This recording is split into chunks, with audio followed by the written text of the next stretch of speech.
భుజమా ఏంటన్నయ్యా? భుజమా ఇలా చీరలు గోలేంటో చూడు. ఈ చీర బాగుంటుంది చూడండి అమ్మా. అమ్మా, ఈ చీర నీకు చాలా బాగుంటుంది చూడు. అబ్బా, ఈ కలర్ నాకు ఇదివరకే ఉందే, వేరే చూద్దాం.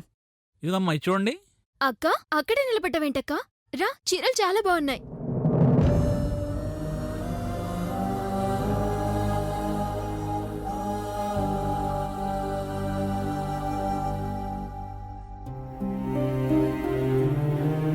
చూడక్క, తీసుకోండమ్మా. ఈ చీర ఎలా ఉంది?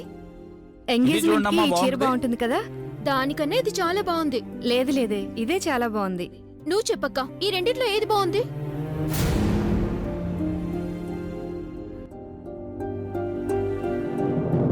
చెప్పక్క, కట్టుకోవాల్సింది నువ్వు. నీకేది నచ్చింది?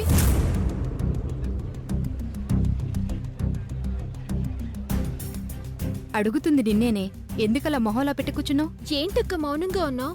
ఏ చీర బాగుందో చెప్పు. జరగని పెళ్లికెందుకే చీరలు సెలెక్ట్ చేయడం?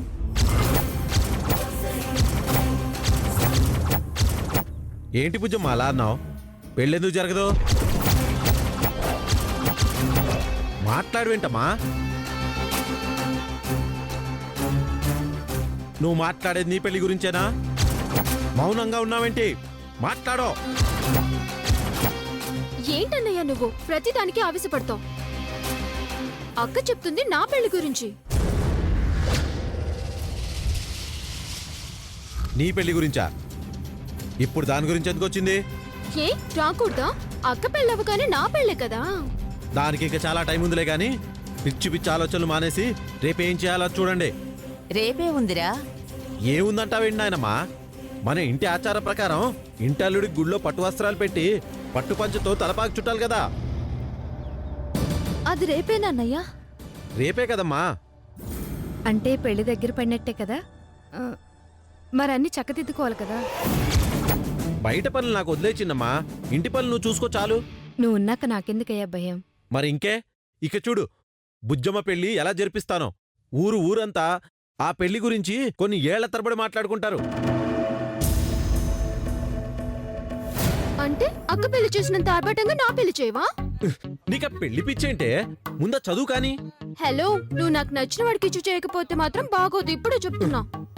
నిన్ను ఎవడూ మెచ్చడు. ఇక నిన్ను మెచ్చినోడితో ఇచ్చి పెళ్లి జరిపించడం తప్ప మాకు వేరే దారి లేదు. చూడమ్మా ఎలా అంటున్నాడు. వాడు చెప్పింది నిజమే కదా. నువ్వు కూడా ఏంటమ్మా?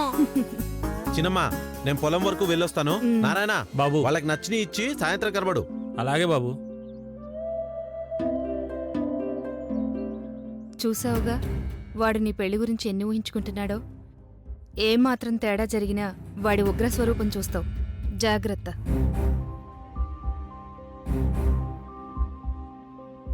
చీరలు నచ్చకపోతే ఎన్ని చీరలైనా తెప్పించగలను, కానీ కాబోయేవాడి విషయంలో మాత్రం అలా జరగదు. జలమే నీ భర్త, గుర్తుంచుకో.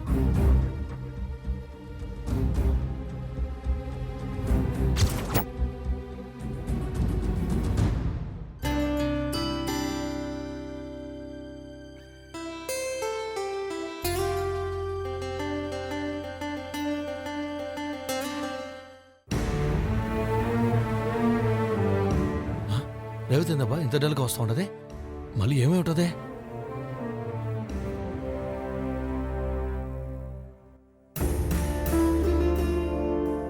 ఏంది రేవతి మొహం అట్ట పెట్టుకుని ఉండవా? మీ అన్న నేను ఏమైనా అన్నాడా ఏంది? చెప్పు, ఆడ సంగతి చూస్తానే. చూపేందబ్బా అదో మాదిరిగా ఉండదే? బానే ఉండనే, మరి ఎందుకంటే అసహ్యంగా చూస్తున్నావు? ఇదిగో రేవతే, నేను బానే ఉన్నాను కానీ నీ లుక్కే నాకు అర్థం కావడంలే. అబ్బా ఎందుకు రమ్మన్నావు చెప్పు రేవతే. ఇట్ట మౌనంగా ఉంటే నాకేం అర్థం అవుతుంది? నువ్వు లైఫ్ లో దేన్ని సీరియస్ గా తీసుకో కదా. ప్రతిదీ నీకు కామెడీగానే కనిపిస్తుంది కదా. ఏంది రేవతే అంత మాట అనేసినావా? మన విషయం సీరియస్ గా తీసుకోను కాబట్టే కదా నా ప్రాణాలు తగ్గించి ఊళ్ళో ఉంటానా. నాకలా అనిపించడం లేదు. ఎందుకు తెలుసా?